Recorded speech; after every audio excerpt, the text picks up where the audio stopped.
Did you know that your mental health can be impacted by your gut? So, yes, what you're eating plays with your brain. So, check it out. A lot of people didn't know this, and it's been seeping through the health and wellness world's lexicon for years.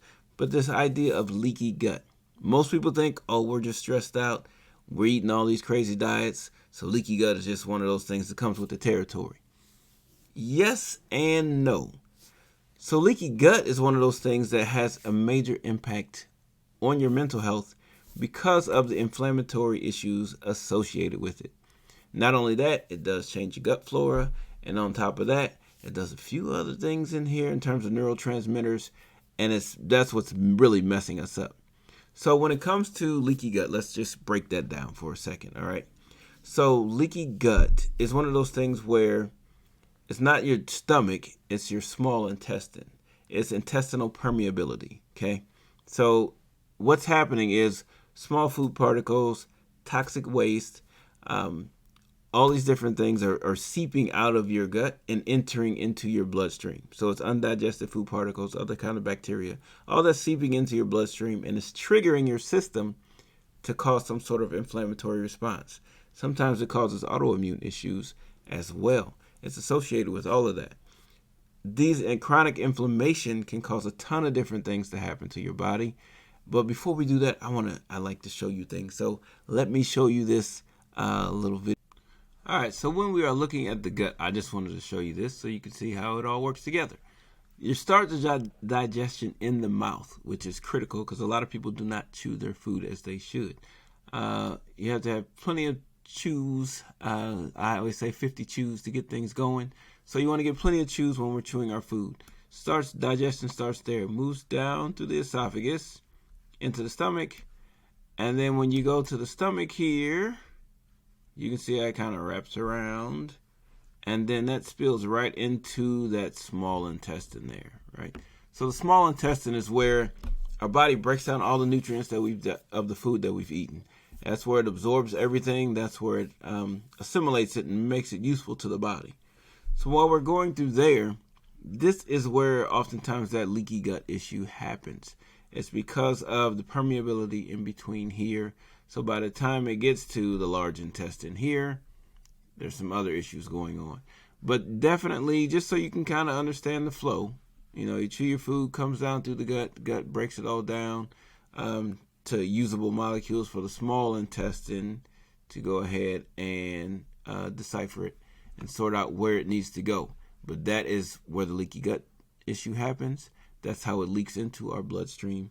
It's in that small intestine process. And then we'll be looking at the big thing here is this the bidirectional gut-brain axis. So the gut-brain axis is like our body's highway from the brain to the gut.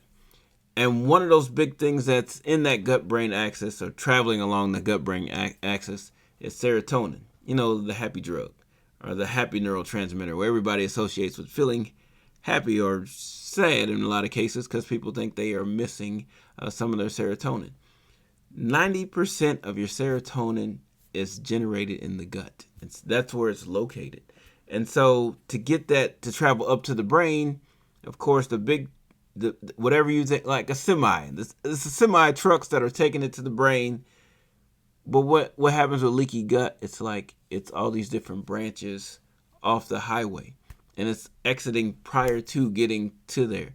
Like if you watch Loki, the timeline thing where all these different branches are happening with the timeline.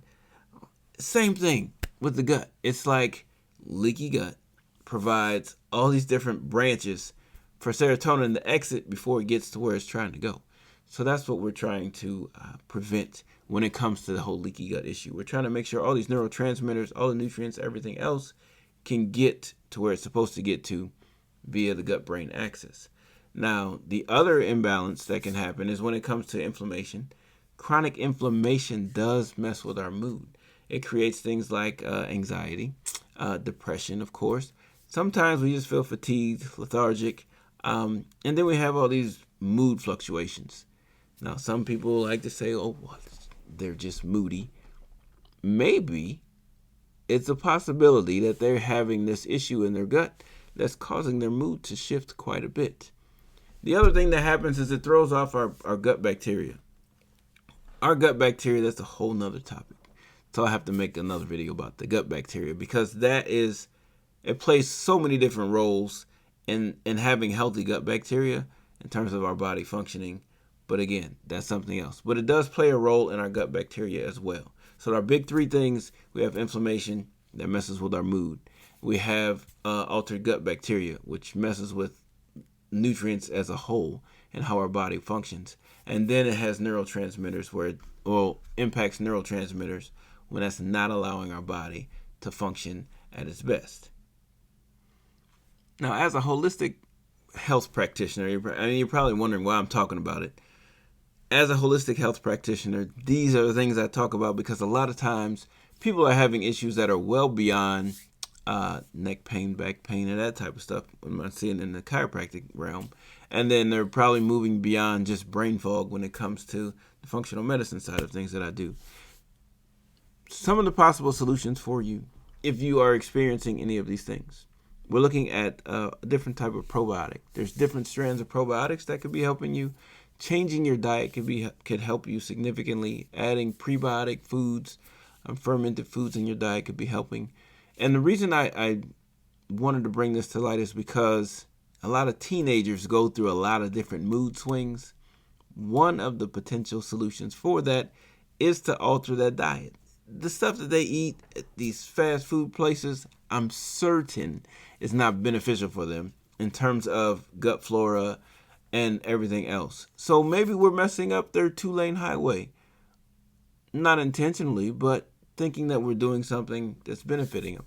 But we have to figure out a way to help some of these mood behaviors before we go adding some pharmaceutical to their life. Maybe we should use food as medicine.